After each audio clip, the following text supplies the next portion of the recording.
The sun was out and hot as we got into Church Point, shade of the utmost importance. So naturally, we found a guy who's made shade his life. Because I'm the tree hugger, I guess it is. Over the last 78 years, Bob Thibodeau has made his life all about trees. I've been trimming trees as far back as I can remember, and even into grade in high school.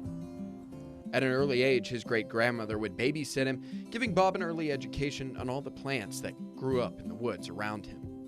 She'd take me in the woods along the bayou, pluck out little trees, and she'd say that was a live oak, or it was another kind, but she was primarily interested like in pecan. Those early days would go on to have an enormous influence on his life, as Bob would go on to be a tree preservationist. And while he was happy to swap old stories, He said, "What?"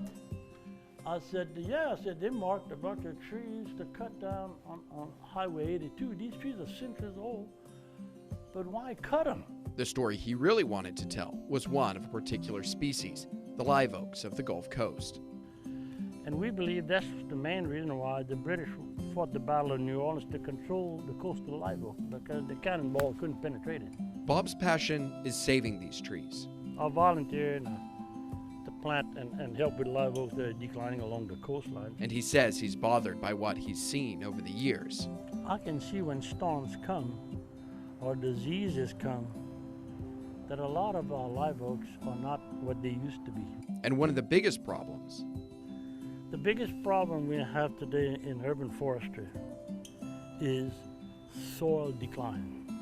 a problem not just impacting the live oaks, but a problem everywhere, and a problem Bob works tirelessly to solve.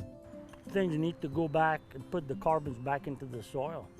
They don't need to be hauled off to a landfill. They need to be recycled and put back in the urban forest. He spoke out against pesticides and synthetic fertilizers. We use these chemicals, synthetic products, but they don't feed the soil biology. And hopes that the trees and plants will be his legacy, just like the one his great-grandmother left. And she said, "Look all the trees that I planted. When I plant these trees, I know that people years down the road are going to enjoy these trees, where I'll get a bird's eye view from my heavenly home of all the trees that I donated and I planted." As for us, we'll be back from St. Landry Parish. In Church Point, I'm Daniel Phillips, KATC TV3.